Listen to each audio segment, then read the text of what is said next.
What's up, guys? Lance, the Obscure Movie Guy, coming to you once again with another fun-filled, fact-filled video that you probably won't care about, but we're going to do it anyways, trying to change the world one post at a time. Now, if you've been following me, which you should, then you'll probably recognize the name Phil Herman. Or if you're even in the independent film industry, you might recognize the name Phil Herman, as the man has over 30 years of experience making independent films. Now, if you recognize that name, it's because a couple months back, I did a review for his horror Christmas anthology series, I Slay on Christmas.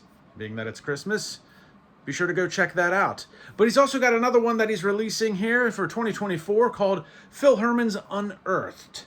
So let's take a quick look at Unearthed and learn a little bit more about it. Prepare yourself for one of the most chilling anthology movies of the year. From the masterminds behind Doomsday Stories and I Slay on Christmas, Unearthed delves into the macrame with 4 gripping tales of hidden secrets, lost treasures, and sinister discoveries. Each story is helmed by an incredible lineup of filmmakers including Phil Herman, Marcello Fambini, Nina Trader, Derek Brash, Will DeVokes, and James Panetta. Guided by the enigmatic host Christopher Collier, Unearthed weaves through a spine-tingling journey where buried mysteries finally come to light with terrifying consequences.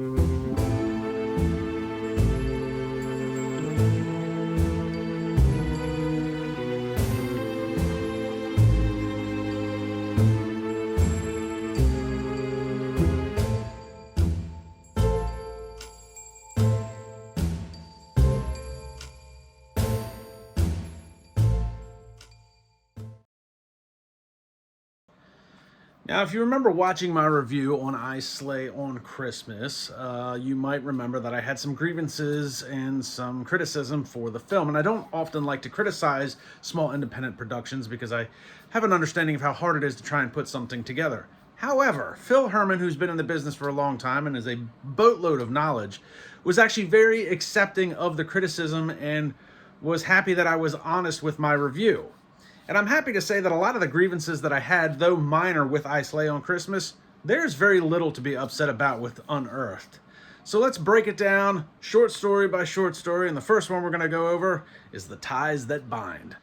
The Ties That Bind was directed by Derek Brash, and it is a police drama with a few twists and turns along the way.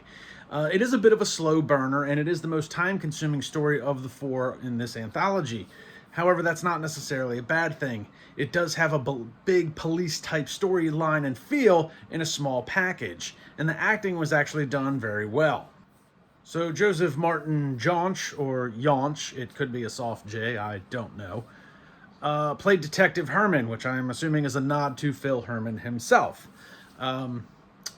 He did a really good job portraying the character. He's an older gentleman, and he's got a very good look for an older detective that's been on the job for a number of years, doing the day in and day out. And like I said, the storyline with this was pretty good. So basically what you have is a little girl that's killed many, many years ago, and Detective Herman is the one that has to bring him in, and it turns out that it is his father-in-law, his wife's father is the one that committed the crime, or at least that's where the evidence points. Years later, there's a copycat killer on the loose, killing another small girl in a very familiar way, and that's where we find a few twists and turns. Now, it's not lost on me either that there's a nod to Phil Herman in this. In fact, Derek Brash, I believe, named most of his characters, if not all of his characters, after other actors and actresses. So what you'll find is that Detective Herman's wife is Judy, while his partner is Detective Greer. You also find that Paul Nada, who is from Acrostar, I remember seeing him in Attack of the Corn Zombies, and he's my friend on Facebook, so shout out to Paul Nada. But he's Officer Reeves, while you also have other detectives in the credits as Detective Rourke, Detective Stallone. So he did a good job of kind of sprinkling and real names with this. But again, this was a really good storyline. I really enjoyed. I think I enjoyed this one the most out of the 4, even though it was the most time-consuming. It paced along at a relatively good pace, and the drama was fairly heavy with it. And like I said, I would love to see this exact storyline on a grander scale with more character development, because I think it would come out really good as a cop drama / thriller with the twists and turns along the way. Moving along in the anthology series, the next story is Look Towards the Sky, which is a science fiction short written and directed by William DeVoe, who also plays a part in that, about alien abduction. Basically, you have Dan and Julie. Dan played by Joseph Diggerstein, and if I'm saying your name wrong, I apologize, Joseph. Julie played by Christina Santiago, and then Frank is played by William DeVoe himself, who they all did a really good job.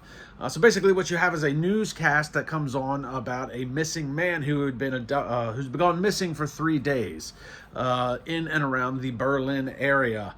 And I don't think that is Berlin, Germany. I think they're referring to Berlin and Ocean City, Maryland, because they both bring up Ocean City and Berlin. And those are the only two places in the world that I know are kind of in conjunction with each other.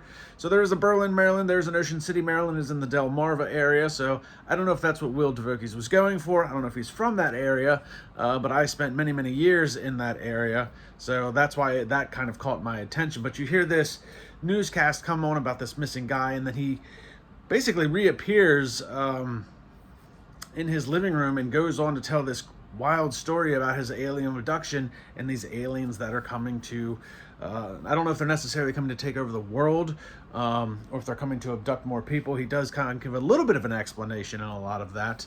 And again, what you have here is a storyline that would work really well on a grander scale. It actually kind of reminded me of 1994's Fire in the Sky. So I would like to see this one expanded, because there's a lot of room for character development and story development with this abduction that you get. DeVoe did a good enough job, giving you enough storyline for a short, but leaving it open that it could be expanded upon if it's something that he wanted to do in the future. And all parties involved did a really good job with the acting, and the special effects in this one was actually really cool. You don't really see a whole lot of alien. You do see a bit of a glimpse for a couple seconds of an alien, but just in that little bit of time, you get a good enough special effect to kind of bring you into the story a little bit more and what these people are dealing with these alien abductions. So good job to DeVoe on this one. So there you have The Ties That Bind, followed up by Look Towards the Sky, and the next one in the series is Clean House. So Clean House is a Spanish horror short that was written and directed by Marcelo Fambini, who also plays one of the characters. He plays Andrea's husband in this short as well. The other parties involved was Claudio Martin as Padre, or the Padre, Melissa Reyes as Andrea, and the witch was Penelope Borgado, I believe is how you say that. And if I butchered any of your names, I'm sorry. That being said, Clean House I found really interesting. Quick note, I Slay on Christmas also had an all-Spanish short story, and that was actually done really well. That was one of the better ones that was in I Slay on Christmas. And again, I find myself wrapped up in this Spanish short story, and I don't know a lick of Spanish. It's actually a real problem. I work with many people that speak Spanish, and I have many customers that I have to deal with that are Spanish and don't know English, and I really need to learn the language.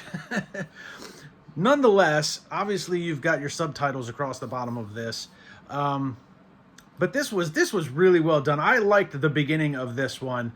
I mean, the whole setup is great, but the first couple minutes of Clean House kind of plays out as like a silent film, and there's great cinematography to tell the story of what was and what is, with some of the cinematography, the shots, the coloration, the filter, and it played out really well in that first few minutes, and it was really good. And then Padre comes along, and basically what you have is this lady that's living in this house that is now being possessed by some sort of witch, and Claudio Martin, who played the Padre, man, he played that part with some great intensity, especially when he's trying to get rid of this witch demon that has taken over this house and these people's lives.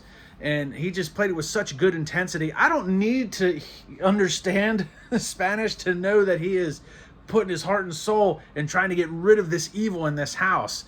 So extremely well done. Props to everybody involved. I wish I could understand the language better, but I will say this about foreign films, because I do watch some foreign films. In fact, one of my favorites is JCVD, which is Jean-Claude Van Damme, and he did a movie called JCVD where he does basically play a parody of himself. But in order to really grasp the heart and soul of that film and the acting that's being portrayed, you really need to watch it in its native language. So I do watch foreign films in their native languages to really get a feel for the acting that's being put through, because sometimes things get lost in translation, obviously. And if you're watching a dubbed film, the voice isn't always as intense as the actual actors, and I feel like if they tried to dub what Claudio was doing, they wouldn't have been able to capture the intensity and the ferocity that he was playing that character with, especially when he's trying to rid this house of this evil. So great job for those guys involved.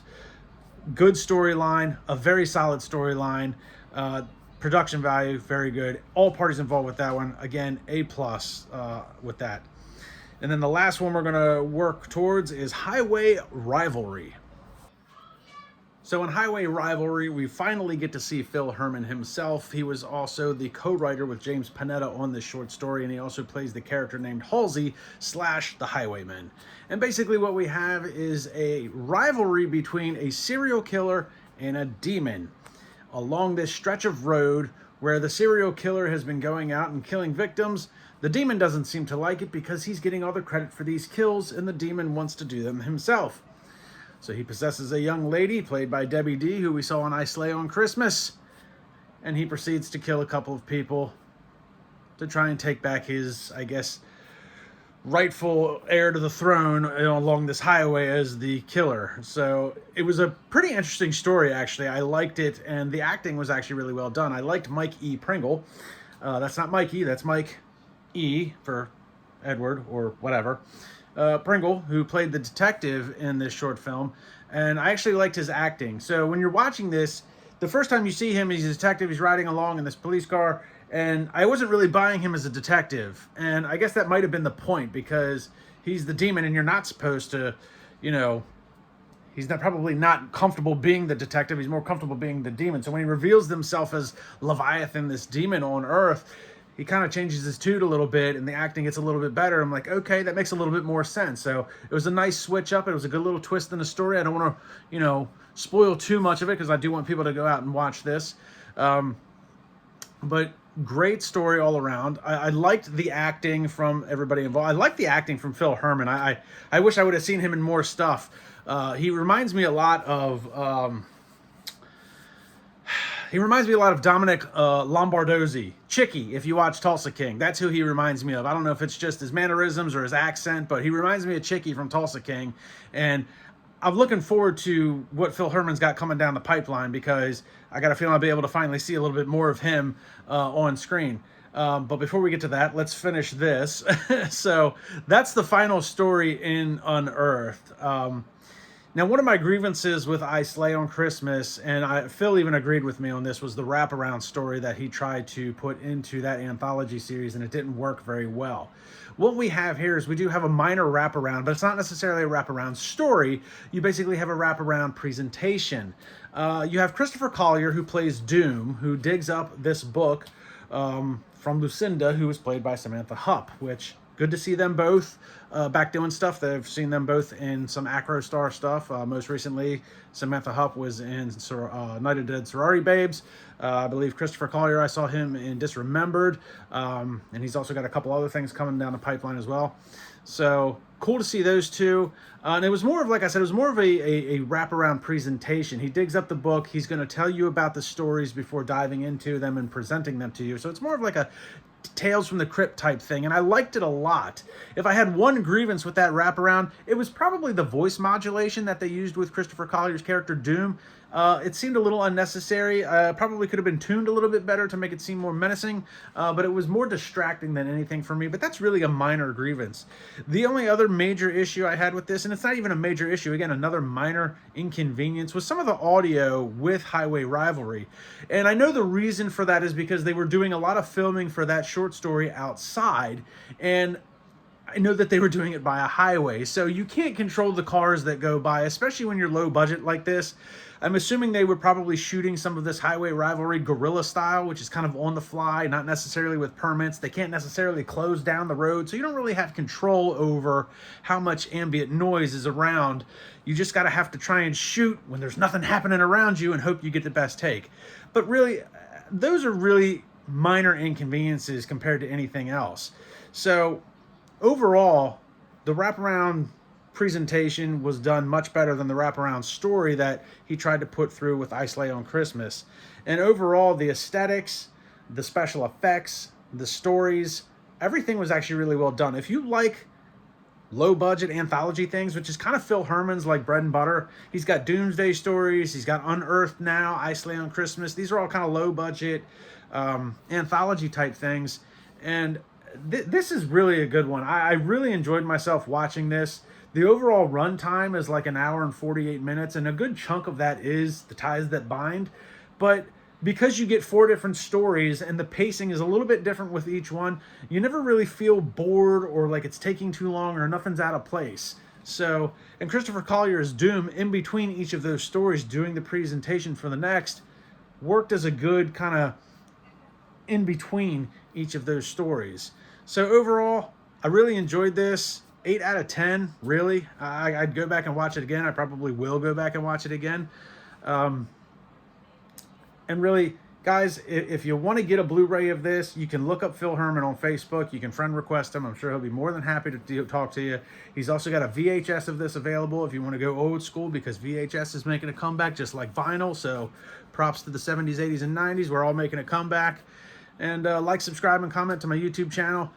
I'm going to try and leave a link for a lot of these guys in these in the description below. I do follow some of these guys on Facebook. I follow these guys on YouTube.